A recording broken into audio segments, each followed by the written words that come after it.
Sheldon, thank you so much for setting this up. When I first contacted you, I didn't even think that this would be possible, but this is great to be able to get a bit more in-depth understanding about this pathway. And I contacted you because I'm interested in counseling. I'm looking for the pathway into that career. And there seems to be a lot of chatter, a lot of a lot of information out in the internet. And I really was looking for someone who could kind of synthesize all of this and make it make sense. So I was hoping I could just ask you a few questions that come to mind for me. And if there's anything else that I should know or other people should know in this position who are exploring this career, that would be great to pursue that. Sounds good. Yeah, so I mean, the first question I have, just to kind of level set, is who should be considering a career in counseling? What are some of the misconceptions that people may have that they need to set aside to understand that this is the right pathway for them? That's a very good and broad question. And what most people are familiar with is counselors are there to help. And it sounds simplistic, but there's a lot to that. Quite often, if you did a poll on many of my past students and current students, and you ask them why they came into counseling, there might be a lot of different topics, but it would all come under the heading of, I want to help. Mm. And I want to support people. So that part's fairly straightforward and simple. Mm. Not everybody is cut out to be a counselor. I find that, and this all doesn't always hold true, but people who have been in the counseling realm, and what I say that in the broad sense of the term of when people grow up and encounter different experiences in their lives, especially hard ones, and they learn lessons, quite often they want to impart that to other people so they can help and support them to learn that too. Has nothing to do with any particular dogma or belief system. It's very broad in that sense, but it's encompassing. It covers a huge amount of area, but that's the beginning. Quite often, very few people go into counseling to become rich. And there are many other professions people do go into it to make a lot of money. And you probably could, but if that was your main goal, this probably wouldn't be the field to go into. Now, in saying that, you can go into this field and make a decent living, and even do better than that if you happen to be a good promoter. And that's all just information that you can learn. We provide a lot of support in that in the school. We were one of the first companies to ever be on a website in the late 90s, where people were telling me I was crazy to even be online, that it was all a fad and it wasn't going to last. So a lot has changed since then, and we've kept on the cutting edge of technology since then. And the school has gone through a lot of transformations to bring us where we are now, which is a counseling and hypnotherapy school. We're the oldest hypnotherapy school in Canada. And our counseling program has been around for 4 years now, almost 4 years. Now, I coined the term counseling hypnotherapy because at the time, and this was in the early 90s, most people doing hypnotherapy training were focused on becoming good hypnotists. And so you learn techniques. Now you can do the same in counseling. Hypnosis is a little more pronounced. So you learn specific techniques.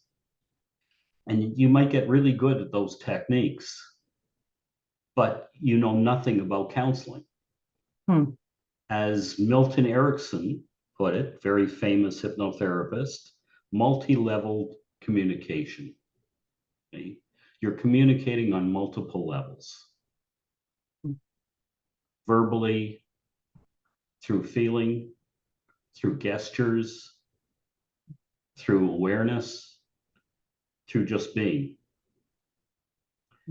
and it encompasses all of that. So a lot of these things sound simple on face value, but aren't. And that's where the training comes in.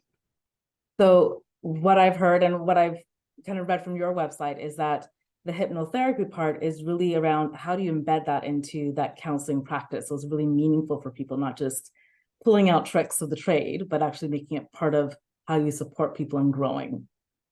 Well, hypnotherapy is a separate program. Well, my personal view is that I wish every counselor would take hypnotherapy training. So one thing that I think probably plays a big factor in how people make a decision around their pathway forward, whether they go through a diploma or master's and decide where they end up, is the cost. And we kind of started off this conversation saying most people are going into this field because they want to help people. And so a variety of factors could play into that, whether they can help people faster by going through a diploma that may not be the 2.5 to 3 years, or if they want to do something that is more robust or is structured in a different way, like a master's. But the cost is a huge factor in that. So when you compare different programs, costs could be very prohibitive for some great people getting into the field if they just can't afford it. So I'm curious about how people can make that cost benefit decision around diploma versus master's. What should they be thinking about for themselves? It's a good question. Masters, I mean, it's a fairly simple choice on one level. You just have two options. You have a master's degree, master's in counseling psych, which is what the BCACC accepts. I don't know, last time I checked, which was a while ago, was about 30,000. Some are much more than that. Some are more than that. Yeah, it was a while ago when I checked. Twice or 3 times more than that. Really? Yes, Wow. unfortunately, yeah. So if you're financially independent, or if you want to just struggle through that route, then there's nothing wrong with that. I think, you cover a lot of ground. My personal view is I think we cover things that universities don't necessarily cover, and they have to do with the finer points of counseling. They have to do with the ability to use a variety of different approaches and methods. I think sometimes, not all universities, but sometimes universities can get fairly narrow. And I believe we probably have a wider range. But I'm generalizing. You have Adler Institute, which has their own approach. Each school seems to have their own approach. Some more focused on research, some more focused on the therapy itself and different approaches in therapy. It's a wide range. So it's important to learn about what's entailed in the courses we offer. But I'll take that a step further. The teacher, the instructors are very important in that process. Yeah, I mean, that resonates with me. Make a huge amount of difference. Yeah. The program itself and instructors and how things are taught resonate a lot with me in terms of, people learn in different ways. And so thinking about your program, what are some of the ways that people learn through your program, and what would be some of the benefits for why someone might choose your program to go through? Now, I'm not going to totally cop out here, but I call that a Diane question. Okay. Because this is her thing. She has her thing, I have my thing. Right? Okay. But I will attempt to answer it, and she'll probably correct me on some things. So, but what I can say about Diane is, besides knowing her for a long time, and she's been with the school forever, she developed a counseling skills program. This is her thing from beginning to end. And she's incredibly dedicated. She spends way too much time with students. And if you talk to any of our students, that you'll most likely hear the same thing. So the idea is, because it's an online course, when we started to go online, because I taught, well, the hypnotherapy course, I taught all over Canada. At one point, I was in a different town every 2 weeks. But when we went online, the first question that I wanted answered was, can we go online and still does it deliver the same quality as we have been on site? And a big part of that is personal attention. So we don't want any student to feel like they're doing it alone. And if at any point that happens, we want them to feel free enough to just contact Diane right away and we deal with it. But the support is very important, especially in a course like this. So that's a priority for us. We're not big enough at this point to have to put those responsibilities off onto other people in the company. So you talk directly to the head instructor, you talk directly to me, and most schools don't do that. So the personal aspect is very important to us. You know, we love doing this. So, and Diane's crazy about doing it. I think that's really helpful to hear, because as soon as people hear an online program around something like a counseling skill, they may get worried about that personal touch. And so I'm hearing that the way that you structured this and the way that Diane structured this is that it is very, connected with the people that are going through the program. Yeah, and you have, with adult learners, you have all kinds of personalities and situations. Some people have kids, some people have 2 jobs, there's all kinds of situations that people get into. We try to make it as flexible as possible. That's why we have extensions available. If someone has for example, a medical condition or something that's unexpected, we put them on hold and then they can come back. So we really go to great lengths to support the student within reason. But we also, I should mention, we have 2 Facebook groups, one for school announcements and the other one for students to communicate with each other.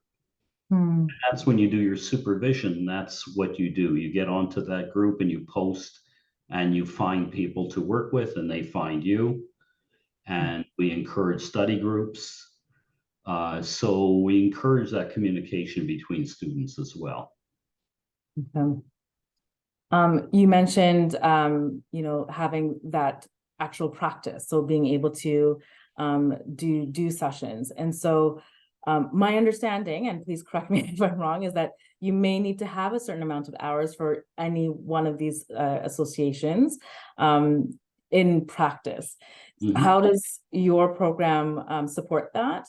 And what should people be gearing themselves up to expect when it comes to how much time they should be putting into practice before actually being confident as a counselor? Well, the whole course consists of 15 individual courses.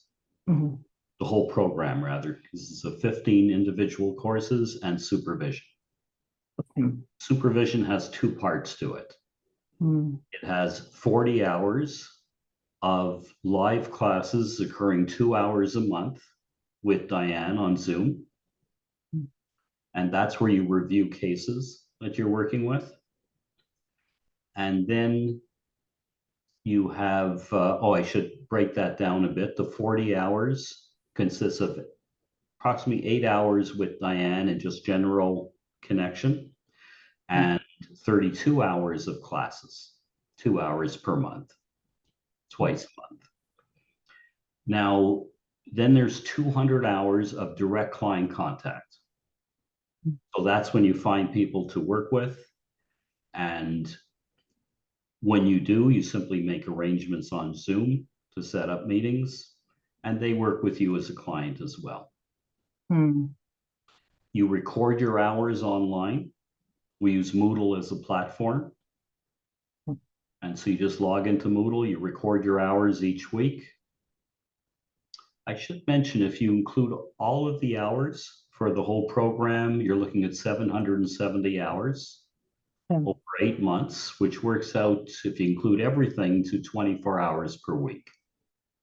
In addition to the supervision and the direct client contact hours, Simultaneously, you're doing the individual courses. So for example, you might have seen CS 100 consists of 3 courses. Right. Counseling skills, note-taking, and you start there. You do the first course, you read the textbook, you write the exam, you submit it. All exams are open book. You submit it, Diane reviews it, or we have Aaron as well who corrects exams, and they give you a mark and give you feedback, and if everything's okay, then you go to the next course. When you're finished CS 100, you'll talk to Diane, and at that point, you'll most likely start the supervision part of it, working with other students. And you're doing these things simultaneously. So in getting people to work with, what should people be looking for? Is this something that's supported by the school, or are we allowed to go out and get clients and say we're learning? Yeah. Okay. For the most part, you're working with other students. Okay. When you're a quarter of the way into the program, into supervision, specifically your 200 hours, at that point, you can apply for liability insurance, which we have, and it's about $250 a year. And then you can work with people outside of the school. Okay. As well. Okay. And you need to be 25% into your supervision, and then you can get that. That's really helpful to understand that process and how that works. Are there questions that I have not asked that you get regularly that you want to help clear people up on as they're considering this? Yeah, so ACCT and their RTC designation, after successfully completing this program, you would have everything you would need to apply to ACCT to the RTC level. So it's not an automatic thing. The only thing you would need is 2 letters, which we would supply you at that point, and a police record check. Takes could take about anywhere from 1.5 to 3 months to process, depending on how busy they are.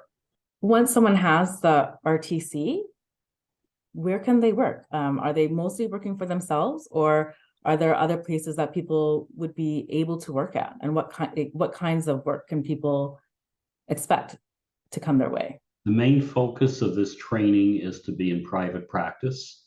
Okay. We have a lot of support in that area, a lot of informal support. We have a lot of background in setting up websites, how to do it cost effectively. There's a lot of good information there that will most likely save you money if you're new to this area, especially around SEO, search engine optimization, what's company to go with for to build a website, how not to spend money if you don't need to, things you can learn to do yourself.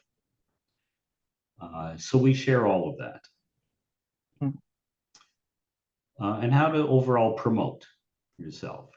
As far as getting work, you're pretty much focused on agencies. I know for a fact you can get most care aid jobs with this. They don't pay great.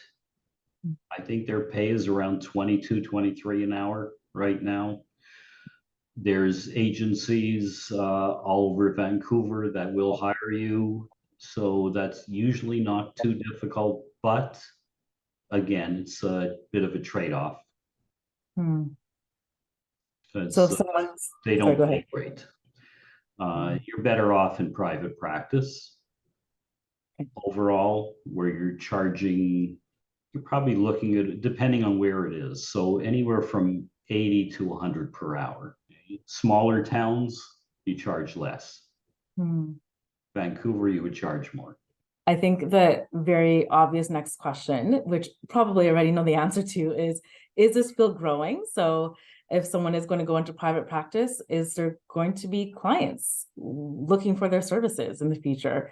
Coming out of pandemic, I probably know the answer to that, but would love your insight into what you see in the field and its growth. Well, I've seen this field for the last 38 years. Mm-hmm. The changes have been phenomenal. Obviously, since COVID, the need for counselors is growing exponentially. This field is not going to stop, as far as I'm concerned. It's going to continue to grow simply because of the way society has changed and will continue to change, especially with Indigenous groups coming into play, which much more prominence in the last while, and Indigenous counselors coming in, and it's changing. You know, the field is changing. It doesn't guarantee that because you have a certificate and you start a practice, all of a sudden, you know, things are going to be really busy. And the honest truth there is that a lot of it has to do with how you promote, Mm-hmm. how you get yourself out there, what kind of connections do you make. And the fact is that people who are good at that tend to do better, but it's all information. Hmm. And all of that information is on YouTube right now. Okay? So it's not a matter of not being able to access what you need to know. It's a matter of being willing to do the work. A lot of counselors don't like that part. They'd much rather hire someone to do it. But I encourage our counselors to learn that area, even if they're not crazy about it, because it helps you make a living. Yeah, so I would also love to know about like what is accreditation? We hear that word all the time when it relates to schools, and what does that mean for your school when it comes to accreditation? Well, like I said, we've been around since '86. We originally registered as a private training institute in, I think it was 1990, right from the beginning, because before that there was nothing. And we've met all of the provincial requirements that we've had to over the years, which brings us to the present. And currently, there in BC specifically, there are 2 levels of accreditation for all schools. So all schools have to be registered in BC. More specifically, all schools that charge, I think it's over $1,000 per course, have to be registered. It's optional to be designated. Okay. In order to be designated, it's another level of certification where it takes about 6 months to a year to become designated, and every aspect of the school is scrutinized. And it's only at the end of that process that you can receive designation. We also have what's called EQA, which is Education Quality Assurance. This allows us, it's a federal government certification. It allows us to accept international students on student visas. It's also another level of certification where we've been reviewed to get that. And that's helpful to know as well, that you know, you're going to a school that has been reviewed at so many different levels. This has been super helpful for me to get all of this information in one place, because there's a lot all over the place and not everyone gives you accurate information. So I'm also curious if there's anything people should know about how your program is evolving as things change. As you said, the field is constantly changing. So yeah, what else are you doing in this area? We're actually bringing in a whole new section into our training, and that relates to short courses. These are going to be 35-hour, 1-month courses. that are completely online, completely automated. And they'll be in specific areas where people can develop what they already are doing, or for people who just out of interest want to learn these things. There's going to be, I can't remember all of them off the top of my head, but there's emotional eating. Hmm. There's working with bereaved parents. There's CBT, cognitive behavioral therapy, suicide prevention, Hmm. harm reduction, and one or two others. And it's all up on our website. And if it does well, and I think it will, then we're going to keep adding more. The courses are $295 each. Hmm. And they're going to be very easily accessible. And we'll see how that goes. So people can explore a more specialized area of counseling with these courses. Yeah, it'll be quite a wide variety Okay. of things. Some courses more geared to people already in the field. Some Hmm. courses pretty much anybody could take. It's going to cover a fair bit of ground. And continuing education credits are possible as well. But that really depends on who you need them from and what their rules are. Okay. Wonderful.